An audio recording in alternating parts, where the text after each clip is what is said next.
तो दोस्तों ये कहानी 2006 में शुरू होती है, जब गोजो और गेतो एक ही क्लास में पढ़ते थे। हम गेतो को एक सुनसान गली में जाते हुए देखते हैं जिसमें कर्स्ड स्पिरिट का साया है और गर्मी के मौसम में इनकी तादाद कुछ ज्यादा ही बढ़ गई थी। गेतो को गली के अंदर एक कर्स मिलता है जो कि एक इंसान को खा रहा था। गेतो तुरंत ही अपनी टेक्निक से उस कर्स को एक्सॉर्साइज करके उसे निगल जाता है। दोस्तों गेतो की कर्स्ड टेक्निक का नाम है कर्स्ड स्पिरिट मैनिपुलेशन। इस पावर से गेतो किसी भी कर्स को एक बॉल बनाकर उसे एब्जॉर्ब कर लेता है और फिर गेतो जब चाहे तब उस स्पिरिट को अपने अंदर से बाहर निकालकर अपने हिसाब से उन्हें कंट्रोल कर सकता है, जो कि एक काफी ज्यादा पावरफुल टेक्निक है और इसीलिए गेतो को सेकेंड ईयर में ही स्पेशल ग्रेड की रैंक दे दी गई थी। यानी गेतो भी गोजो जितना पावरफुल है। खैर, उस कर्स को निगलने के बाद गेतो कहता है कि सिर्फ मैं ही जानता हूँ कि इसका स्वाद कितना ज्यादा घिनौना है, और वो किसी एक दिन की बात भी करता है जिसके बारे में हम आगे जानेंगे। इसके बाद हम देखते हैं ग्रेड 1 सॉसेरर मेमे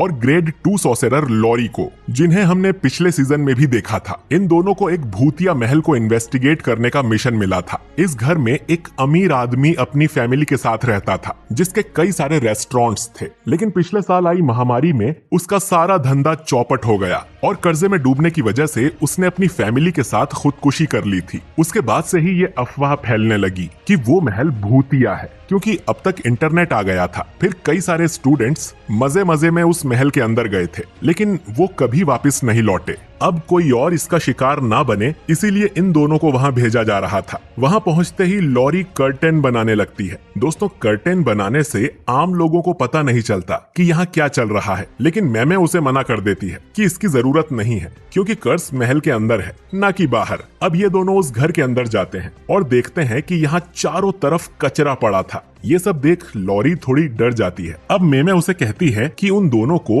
अलग अलग फ्लोर पर जाकर खोजबीन करनी चाहिए। वो लॉरी को सेकंड फ्लोर पर भेज देती है। लॉरी वहाँ के सारे कमरे चेक करती है, लेकिन उसमें कुछ नहीं मिलता और थोड़ी देर बाद वो एक दूसरे के सामने ही आ जाती हैं, क्योंकि ये सेकंड नहीं बल्कि फर्स्ट फ्लोर ही था। मेमे बताती है कि वो इसी एग्जैक्ट जगह से 3 बार गुजर चुकी है, यानी कि ये दोनों किसी तरह के लूप में फंस गई थी और वो इस हॉलवे से बाहर नहीं निकल सकती, बिल्कुल जैसा हमने चेनसॉ मैन में देखा था। खैर, लॉरी पूछती है कि क्या ये कोई इननेट डोमेन है, जिस पर मीम बताती है कि इननेट डोमेन में आसपास की जगह भी बदल जाती है, यानी कि ये सिर्फ एक बैरियर है जो कि अंदर आने वाले लोगों को फंसा लेता है और इसी तरह पहले आए लोग यहाँ फंस गए होंगे और कर्स ने उन्हें मार दिया होगा। लेकिन इसका मतलब ये भी है कि कर्स बहुत कमजोर है, तो उन्हें बस इस बैरियर से निकलकर उस कर्स को मारना है। मैमे लॉरी से पूछती है कि उन्हें क्या करना चाहिए। अब लॉरी बताती है कि पहले उसे लगा था कि ये लूप एक सर्कल के जैसा है, लेकिन ऐसा नहीं है, बल्कि ये एक सीधी लाइन की तरह है जो कि ट्रेन के डिब्बों की तरह एक दूसरे से जुड़ता जाता है। तो लॉरी के हिसाब से अगर ये लोग बहुत तेजी से एक एक दिशा में भागे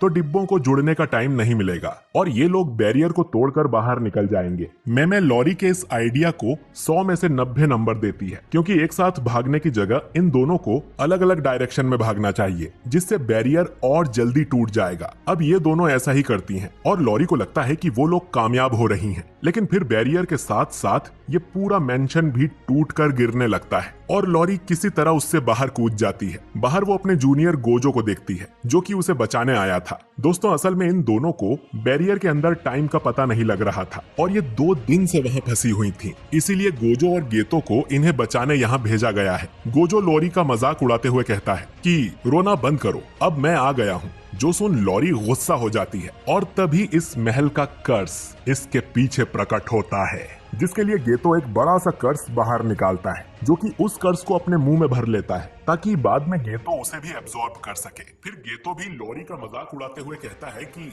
गोजो, कमजोरों का मजाक मत उड़ाओ, जिससे लॉरी और ज्यादा गुस्सा हो जाती है। लेकिन यहाँ एक तीसरी स्टूडेंट भी आई हुई थी जिसे देख लॉरी खुश हो जाती है। ये स्टूडेंट शोको है और इसे भी हमने सीजन 1 में देखा था। लॉरी शोको से कहती है कि तुम इन दोनों की तरह बदतमीज मत बन जाना। मैमे को रियलाइज होता है कि वो दोनों 2 दिन से अंदर थी, तो वो इसकी एक्स्ट्रा फीस चार्ज कर सकती हैं। फिर वो गोजो से पूछती हैं कि उन लोगों ने कर्टेन को बना दिया था ना, जो सुन गोजो, गेतो और शोको चुप ही रह जाते हैं क्योंकि वो तीनों ही कर्टेन लगाना भूल गए थे। इसके बाद सभी लोग जुजुत्सु हाई में लौट आते हैं, जहाँ पर इन्हें अपने टीचर यागा से डांट पड़ती है, जो कि आगे चलकर इस स्कूल के प्रिंसिपल बनते हैं। खैर, उन्हें पता चलता है कि वो गोजो था जो कर्टेन लगाना भूल गया था, जिसके लिए उसे सजा मिलती है। अब ये तीनों स्पोर्ट्स रूम में जाकर बास्केटबॉल खेलने लगते हैं। गोजो पूछता है कि हमें कर्टन लगाने की जरूरत ही क्या है, जबकि आम लोग ना तो कर्स को देख सकते हैं और ना ही कर्स्ड टेक्निक्स को। गोजो ये भी कहता है कि कमजोर लोगों को बचाना काफी थकाने वाला काम है,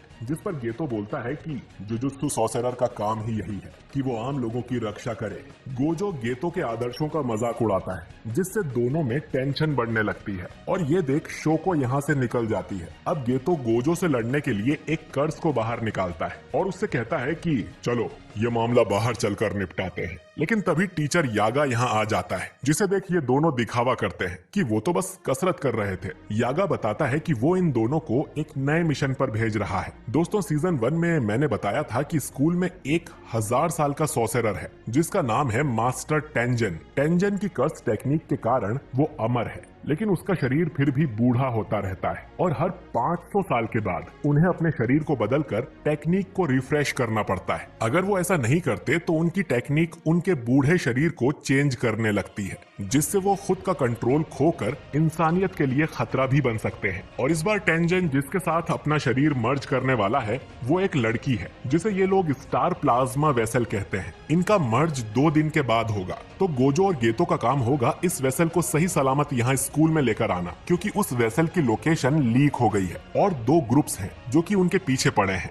पहला ग्रुप है क्यू, जिसमें कुछ कर्स यूजर्स हैं जो चाहते हैं कि टेंजन इंसानियत के लिए दुश्मन बन जाए, और दूसरा ग्रुप है टाइम वेसल एसोसिएशन, जो कि टेंजन की गॉड की तरह पूजा करते हैं, लेकिन वो नहीं चाहते कि टेंजन किसी से मर्ज करे, क्योंकि इससे उनकी पवित्रता खराब हो जाएगी। और हाँ, इस ग्रुप में कोई भी कर्स यूजर नहीं है। खैर, इसके बाद गोजो और गेतो उस होटल के पास जाते हैं जहाँ उस वेसल को रखा गया था। गेतो अकेले ही अंदर जाता है और गोजो बाहर ही निगरानी रखता है। दोनों फोन पर बात कर रहे थे, जिसमें गोजो घमंड दिखाते हुए बोलता है कि हमें क्या दिक्कत हो सकती है, आखिरकार हम दोनों सबसे पावरफुल हैं। जो सुन गेतो उसे समझाता है कि इतना ओवर कॉन्फिडेंट होना अच्छी बात नहीं है और उसे अपने सीनियर्स से भी थोड़ा सभ्य तरीके से पेश आना चाहिए, क्योंकि कुछ दिनों में उनकी मुलाकात मास्टर टेंजन से भी हो सकती है। इसके बाद गेतो उस कमरे की डोरबेल बजाता है और अंदर से एक लड़की जवाब देती है कि वो आ रही है, लेकिन तभी वहां एक बड़ा धमाका हो जाता है। गेतो एक कर्स्ड स्पिरिट को कवच की तरह यूज कर खुद को बचा लेता है और देखता है कि वो लड़की बिल्डिंग से नीचे गिर रही थी। इसके बाद गेतो एक उड़ने वाले स्पिरिट को बाहर निकालता है और उस लड़की को हवा में ही पकड़ लेता है।